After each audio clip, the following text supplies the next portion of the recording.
on one knee, shooting dice, spitting and speaking like it meant their last dime was a sin. I looked, but I better not stop. And on the street you passed the Brandon house. Oh, light-skinned girl, snobbish old something, always talking like worms came out of her nose. More guys shooting dice. I'm walking real fast, and on my right was the we owner store, Miss Beverly and Mr. Sam, and across the street was a really white person, Mr. Al, who owned a bigger store. Mr. Gowdy, he was the only black that owned something in our neighborhood. He was always fussing about the white man, using one or more tissue papers to put on the ice cream cone. Lord, if you drop that tissue paper in front of his store, you act like you had just set off a bomb.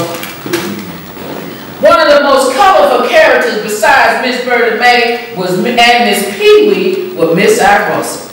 A snag or two tall, I draped and fought every Saturday night. And sometimes we would pretend that we had a real need to go to the store just to hear her cuss, because we didn't cuss at our house. She had a real big butt and her two teeth bumped out like she once sucked a thumb, like she sucked both of them at the same time. And we didn't hear any of this kind of talk at home. So like I said, it was a real treat to see Miss Russell say all those words we could not repeat. And there I was, standing at Trigg in Michigan, gazing at a house, a duplex that sit at 1302 Michigan Street at Whitehall 21240, when zip codes and area codes weren't in existence. Now y'all can remember some of that, don't you? You come a little closer, and you go around to the back. In the backyard, you can smell the hair grease burning as the women waited patiently. A knock at the door. How many hairs you got ahead of me? Somebody would ask. Clothes be washing in the kitchen. Somebody got to clear the sink just to wash your head. And most times the women, they came prepared with their heads already washed and get a press and comb for $2. And if you have it real long, she would press it real good for $2.25. There lived a woman. A woman that once said, God reached way back and picked me. He knows my comings and my goings. He already knows what I'm going to think before I think it. That woman was my mother, Lois Johnson. Had 15 children. I'm the 14th of them 15. My mother stood tall, high, yellow woman, had big legs. Oh, she didn't take no stuff either, Pastor.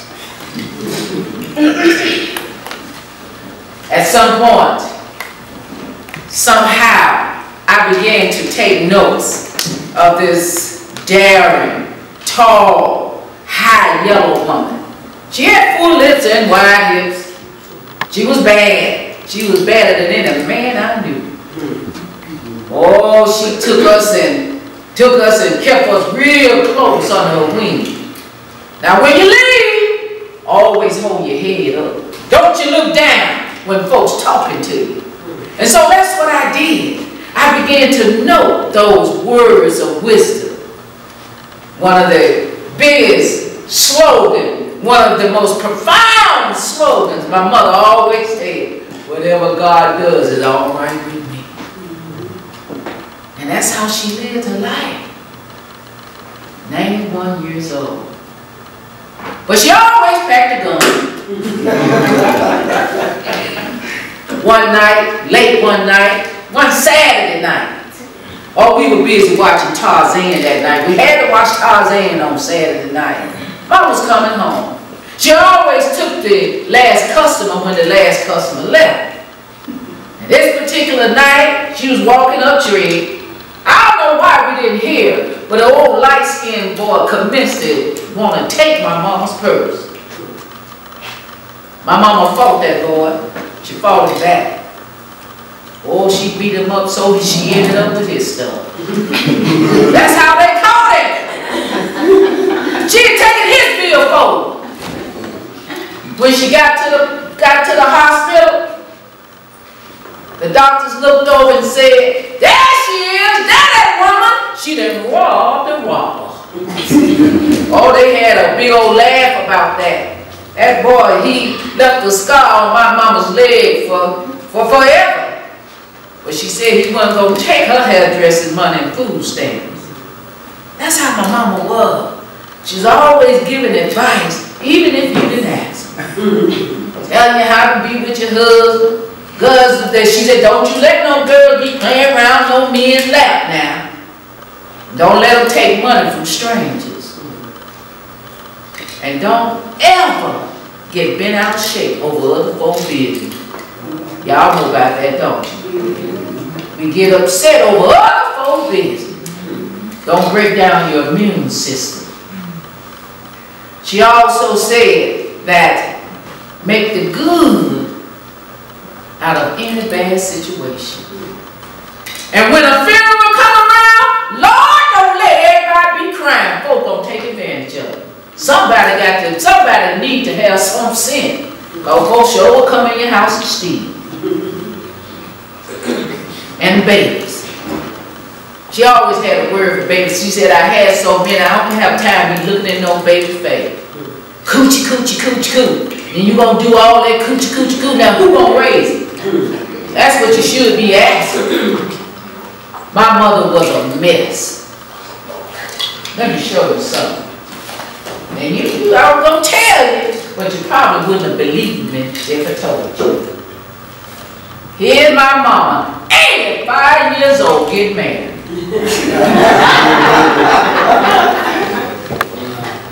He was 70.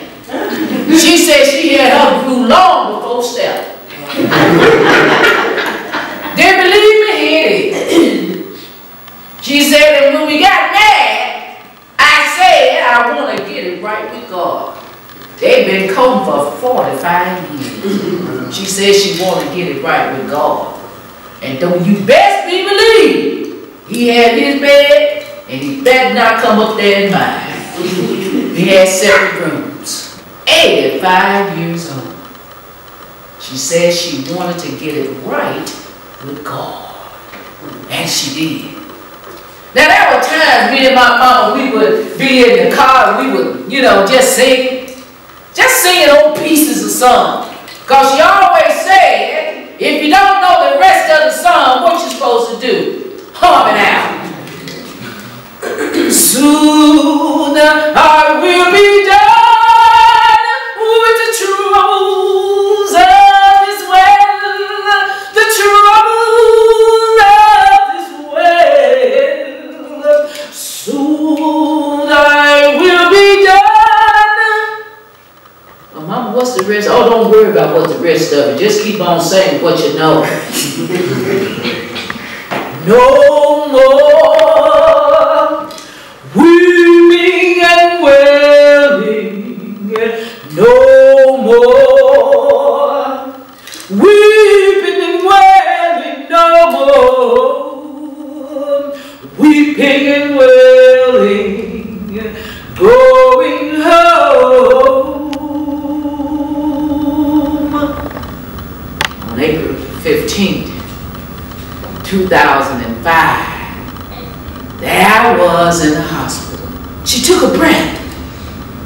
Then she stopped. And then she wondered, had a look on her face like she didn't know where she was.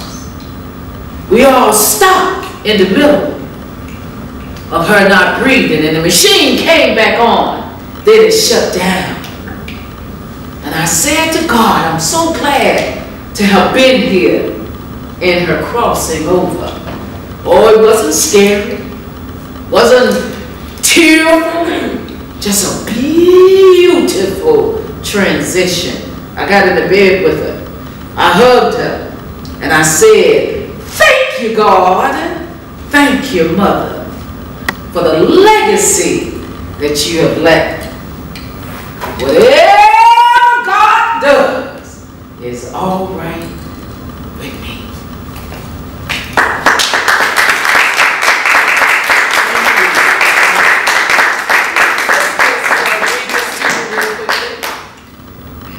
Why is this work important to me and to anyone that's listening? As an actress, I portray Harriet Tubman down at the Slave Haven Museum, and just part of what I do. And when I'm doing a tour, we are talking about slave history, we're talking about African history, we're talking about the history of a people that were brought over for only one reason, and that was for labor, to work the land. But as you know, we know in history we were responsible for building the White House and just so many tremendous inventions. I want to implore to you to begin to record your family history. One of the most beautiful things that Kelly said to me, she said, "That's my stepmother, that's my mother, that's my grandma." That she has these generations right here in this building. Start taking notes, asking questions. As a school teacher, I can ask a child, "What's your mama's first name, Mom?" "What dad's name, Dad?" "When'd your mama graduate?" "I don't know nothing about that." "Why did your mama name you Kelly?" Or "Why did your mother name you Esther?" "Why did your mother name you this?" Those things are important. "Do you go to church?" "I ain't got nothing to wear." Well, it was so wonderful when I walked in this room, this building, this church, and I see everyone so relaxed. It ain't about the clothes you have on. Hallelujah. And the things that the pastor was saying, those are things that he is saying so you can pass them down to your families and to your children. If it's going to be a help to you, let it be a help to somebody else. I remember as a poet, I met Maya Angelou in Orlando. Oh, I ran to her and had my little poetry. I had it all up in here, holding on to it real close. Because I wanted her to know, I write too, Miss Maya Angelou. I write, but I don't like to share my stuff with nobody. And she looked at me, and her profound voice, she looked down at me and said, "You are cheating the world.